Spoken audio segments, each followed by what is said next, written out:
My name is Sam Vaknin, and I'm the author of Malignant Self-Love, Narcissism Revisited. The narcissist presents to the world a facade of invincibility, equanimity, superiority, skillfulness, cold-headedness, invulnerability, and in short, indifference. This front is penetrated in times of great crisis that threaten the narcissist's ability to obtain narcissistic supply, attention. In extremis, when all his default behaviors and solutions fail, or when only negative, fake, low-grade, and static narcissistic supply is to be had, the narcissist falls apart in a process of disintegration known as decompensation. Decompensation is simply the inability to maintain psychological defenses in the face of mounting stress. But in the case of the narcissist, decompensation is accompanied by another type of behavior known as acting out. Acting out is when an inner conflict, most often frustration, translates into aggression. Acting out involves acting with little or no insight or reflection, and only in order to attract attention or disrupt other people's cozy lives. So the dynamic forces which render the narcissist paralyzed and fake, his vulnerabilities, weaknesses, and fears, are starkly exposed as his defenses crumble and become dysfunctional. The narcissist's extreme dependence on his social milieu for the regulation of his sense of self-worth is painfully and pitifully evident as he is reduced to begging and cajoling. Narcissists then engage in temper tantrums, similar to children. They rage. They attack others. Their aggression wears many forms. At such times, the narcissist acts out self-destructively as well, and antisocially. His mask of superior equanimity is pierced by displays of impotent rage, self-loathing, self-pity, passive-aggressiveness, and crass attempts at manipulation of his friends, family, and colleagues. The narcissist's ostensible benevolence and caring evaporate overnight. The narcissist feels caged and threatened, and he reacts as any animal would do, by striking back at his perceived tormentors, at his hitherto nearest and dearest. Often people describe the narcissist as a spoiled brat, but it far exceeds this description. Narcissists, at the extreme, are horrifying to behold. But this is the extreme. In the majority of cases, narcissists react to deficient or fake or low-grade or negative narcissistic supply by resorting to several adaptive solutions which allow them to continue to function. First, there's the delusional narrative solution.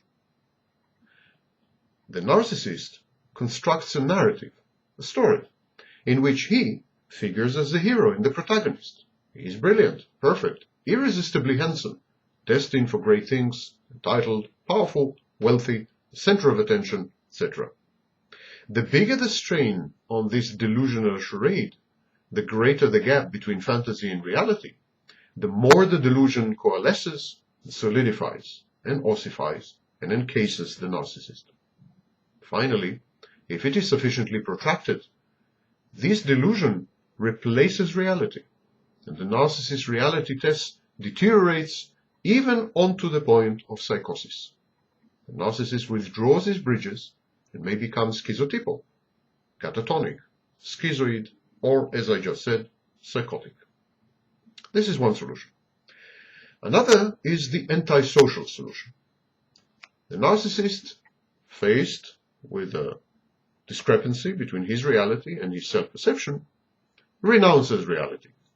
To his mind, those who pusillanimously fail to recognize his unbound talents, innate superiority, overarching brilliance, benevolent nature, entitlement, cosmically significant mission, etc., those people do not deserve consideration.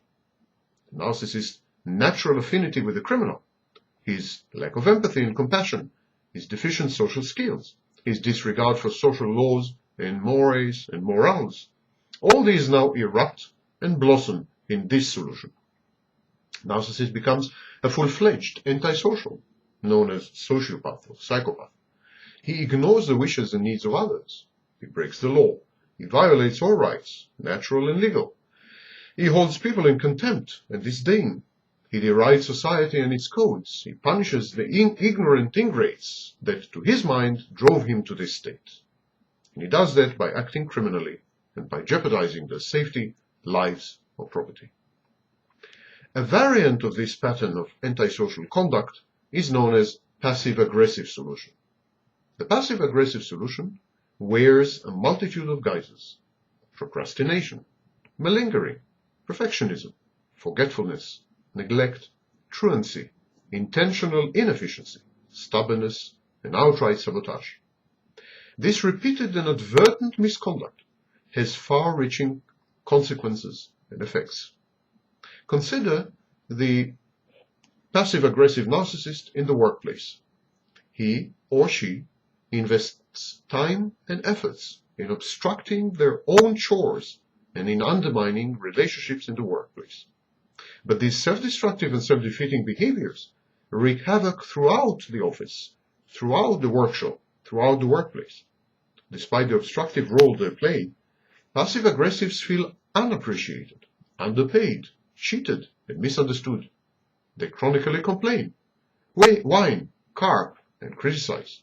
They blame their failures and defeats on others, posing as martyrs and victims of a corrupt, inefficient, and heartless system. In other words, they have alloplastic defenses and an external locus of control. Passive-aggressive narcissists sulk and give the silent treatment in reaction to real or imagined slights. They suffer from ideas of reference. They believe that they are the butt of derision, contempt, and condemnation, and are mildly paranoid. They believe that the world is out to get them, which explains their personal misfortune, of course. In the words of the Diagnostic and Statistical Manual, they may be sullen, irritable, impatient, argumentative, cynical, skeptical, and contrary. They are also hostile, explosive, lack impulse control, and sometimes reckless. And then there is the paranoid schizoid solution. When narcissism fails as a defense mechanism, the narcissist develops paranoid narratives, self-directed confabulations which place him at the center of others' allegedly malign attention. The narcissist becomes his own audience and self-sufficient as his own, sometimes exclusive, source of narcissistic supply. The narcissist develops persecutory delusions. He perceives slights and insults where none were intended. He becomes subject to ideas of reference, that people are gossiping about him, mocking him, prying into his affairs, cracking his email, or stalking him. The narcissist is then convinced that he is at the center of malign and malintentioned attention. People are conspiring to humiliate him, to punish him, to abscond with his property, to delude him, to impoverish him, to confine him physically or intellectually, to censor him, to impose on his time, to force him to action or to inaction, to frighten him, to coerce him, to surround and besiege him, to change his mind, part with his values, victimize, or even in extreme cases, assassinate or murder him. Some narcissists who adopt the paranoid schizoid solution withdraw completely from a world populated with such minacious and ominous objects. Really, these objects are their projections of internal processes and objects. Such narcissists, schizoid narcissists, avoid all social contact except the most necessary. They refrain from meeting people, falling in love, having sex, talking to others, or even corresponding with them. In short, they become schizoids, not out of social shyness, but out of what they feel to be their choice. This evil, hopeless world does not deserve me, goes the inner refrain, and I shall waste none of my time and resources on these ingrates. But paranoid narcissists could also be aggressive, and indeed we have the paranoid aggressive or explosive solution. Only other narcissists who develop persecutory delusions resort to an aggressive stance, a more violent resolution of their internal conflict. They become verbally, psychologically, situationally, and very rarely physically abusive. They insult, castigate, chastise, berate, demean, and deride their nearest and dearest, often well-wishers and loved ones. They explode in unprovoked displays of indignation, righteousness, condemnation, and blame. Theirs is an exegetic bedlam. They interpret everything, even the most innocuous, inadvertent, and innocent comment, as designed to provoke and humiliate them. They sow fear, revulsion, hate, and malignant envy. They flail against the windmills of reality, a pathetic, forlorn sight. But often they cause real and lasting damage, unfortunately, mainly to themselves. And so, these are the two types of paranoid solution, schizoid and aggressive. But finally, we have a more rare breed of narcissists who choose the masochistic avoidant solution. This type of narcissist is angered by the lack of narcissistic supply, and he directs some of this fury, some of this rage inwards, punishing himself for his failure to elicit supply. This masochistic behavior has the added benefit of forcing the narcissist closest to assume the roles of dismayed spectators or of persecutors, and thus, either way, to pay him the attention that he so craves. Self-administered punishment often manifests as self-handicapping masochism, sort of a narcissistic cop-out. By undermining his work, his relationships, and his efforts, the increasingly fragile narcissist avoids additional criticism and censure, negative supply. Self-inflicted failure is the narcissist's doing, and thus proves that the narcissist is the only master of his own fate. If I choose to fail, it's my choice. I am in control.